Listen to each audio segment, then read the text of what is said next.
இங்க விஜயுமே காவேரியோட வீட்டை கண்டுபிடிச்சதுக்கு அப்புறம் இந்த விஷயத்துல நம்ம ஒரு முக்கியமான முடிவு எடுக்கணும். இதுக்கு மேல காவேரியும் காவேரி வீட்டுல இருக்க எல்லாரையுமே நம்ம இம்ப்ரெஸ் பண்ணி ஆகணும். அதுவும் முக்கியமா இங்க சாரதாவோட மனசுல நம்ம மேல இருக்கிற ஒரு கெட்ட பேரை நம்ம கண்டிப்பா நீக்கி ஆகணும் அப்படின்ற மாதிரி விஜய் ஒரு பயங்கரமான முடிவு எடுக்கிறாரு. அதுவுமே இங்க காவேரி வீட்டுக்கு ஆப்போசிட்லயே ஒரு வீடை வாடகைக்கு எடுத்து இந்த பக்கம் வந்து காவேரி குடும்பத்தை சமாதானப்படுத்துறது தான் அதோட முதல் படியா. இந்த பக்கம் வீடையுமே போய் பாக்குறாரு. பார்த்துட்டு வந்த உடனே அந்த விஷயத்தை பத்தி தாத்தாட்டையும் பேச ஆரம்பிக்கிறாரு.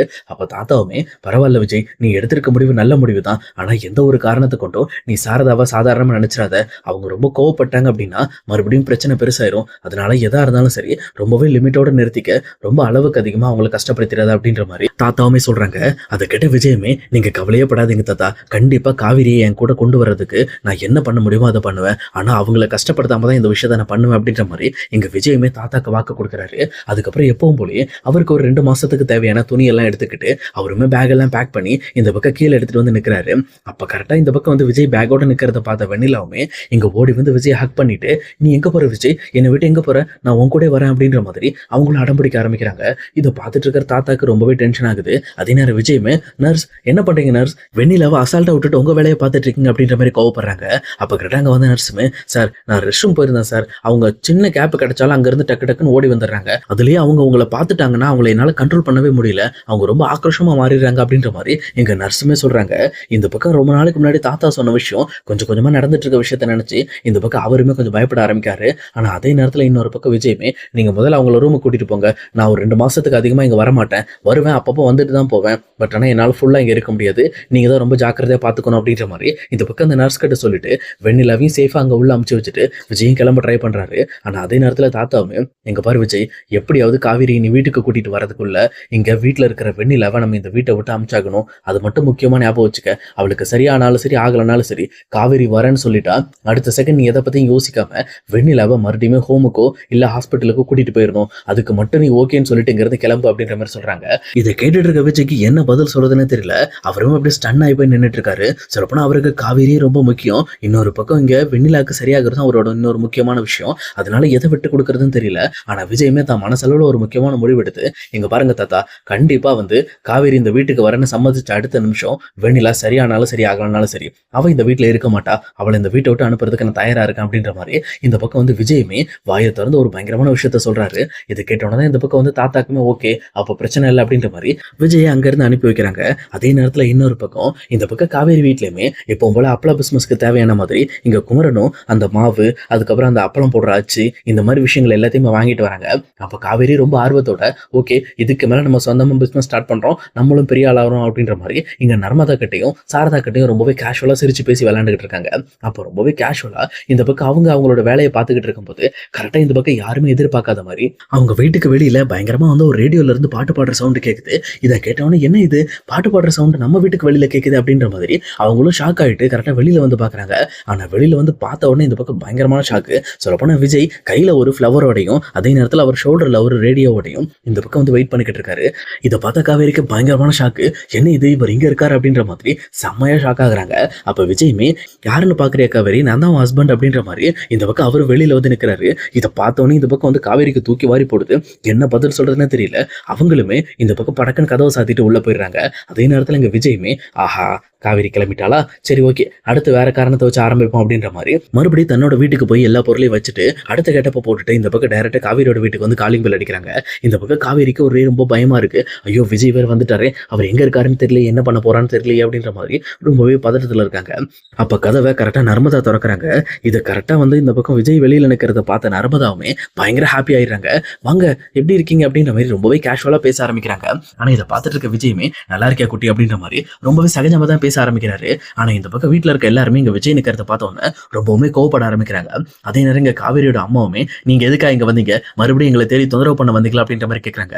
அப்ப விஜயுமே, நீங்க கோவப்படாதீங்க, நான் எதிர் வீட்டுக்கு குடி வந்திருக்கேன், அது ஒண்ணும் இல்ல, கொஞ்சம் தீப்பெட்டி தான் வேணும், அதை மட்டும் கொடுத்துட்டீங்கன்னா நான் கிளம்பிடுவேன் அப்படின்ற மாதிரி கேட்கறாங்க. ஆனா இந்த பக்கம் வந்து ரொம்ப கோபத்தோட சாரதாவுமே, தீப்பெட்டினா பக்கத்துல தான் கடை இருக்கு, அங்க போய் வாங்கிக்கங்க போங்க அப்படின்ற மாதிரி இந்த பக்கம் அங்கிருந்து அனுப்பி வைக்கிறாங்க. அதுக்கப்புறம் விஜயுமே ஓகே தேங்க்யூ அப்படின்ற மாதிரி சொல்லிட்டு அங்கிருந்து கிளம்பிடுறாங்க. அதுக்கப்புறம் இந்த பக்கம் வந்து இவங்க வீட்டுக்குள்ளே பேசி யோசிக்க ஆரம்பிக்கிறாங்க.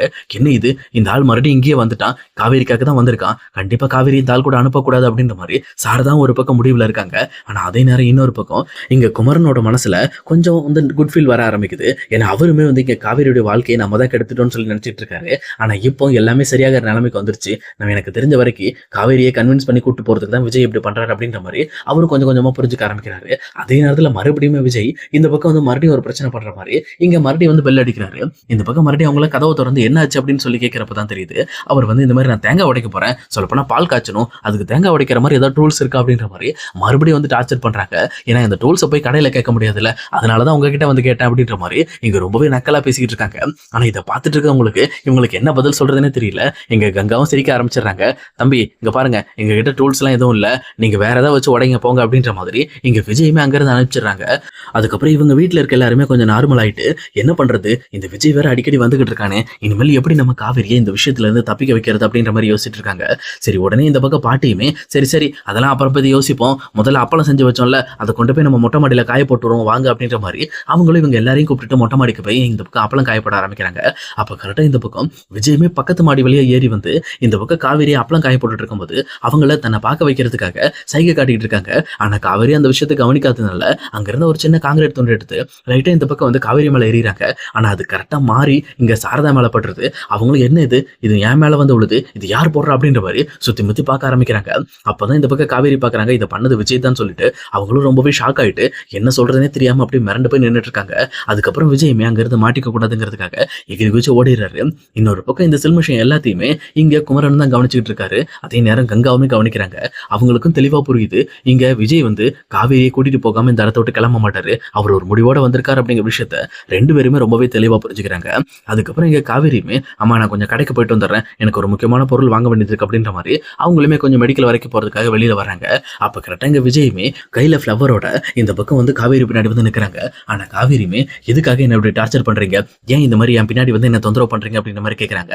ஆனா விஜயுமே இங்க பாரு காவேரி, உன்னை இந்த இடத்துல இருந்து நம்ம வீட்டுக்கு கூட்டிட்டு போற வரைக்கும் நான் இங்க தான் இருப்பேன், நான் என்ன பண்ணாலும் நீ சகிச்சுக்கிட்டு தான் ஆகணும், கண்டிப்பா நீ வர்ற வரைக்கும் நான் இந்த இடத்த விட்டு நகர மாட்டேன் அப்படின்ற மாதிரி இங்க காவேரி மேல ரொம்ப ஆசையோட பேசிட்டு இருக்காரு. இது கிட்ட இருக்க காவேரிக்குமே என்னமோ பண்ணுங்க அப்படின்ற மாதிரி அதை பத்தி கண்டுக்காம அங்கிருந்து கிளம்ப ஆரம்பிக்கிறாங்க.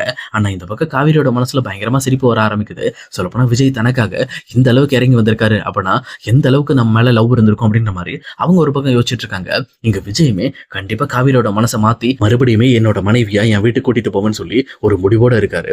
ஆனா அதே நேரம் இன்னொரு சைடு இங்க குமரனும் டைரக்டா போயிட்டு இந்த பக்கம் வந்து நிவின் நடந்த விஷயத்தை பத்தி பேசுறாங்க. அப்ப நிவினுமே என்னாச்சுன்னு அவன் அப்ப காவேரியிட்ட தொந்தரவு பண்றானா, பேசாம அவனை நம்ம நேர்ல பார்த்து அவனை உண்டு இல்லைன்னு பண்ணிடுவோமா அப்படின்ற மாதிரி அவங்களும் கேட்டுட்டு இருக்காங்க. ஆனா இந்த பக்கம் குமரன் இருந்துகிட்டு இங்க பாரு நவீன், இங்க காவேரி விஜய் விஷயத்துல நம்ம தலையிட தேவையில்ல, ஏன்னா இங்க விஜய் ரொம்பவே சாஃப்டாவும் ரொம்பவே வந்து மெச்சூர்டாவும் தான் இங்க காவேரி ஹேண்டில் பண்ணிட்டு இருக்காங்க. ஏன்னா எங்க விஜயோட மனசுல காவேரி ரொம்ப ஆழமா இருக்கா போல இருக்கு. அந்த ஒரு காரணத்துக்காக தான் இங்க விஜயுமே காவேரியை மறுபடியுமே தன்னோட வீட்டுக்கு கூட்டிட்டு போறதுக்காக எங்க வீட்டையும் இன்னொரு பக்கம் காவேரியும் கன்வின்ஸ் பண்றதுக்காக தான் விஜய் இப்படிலாம் பண்றாரு.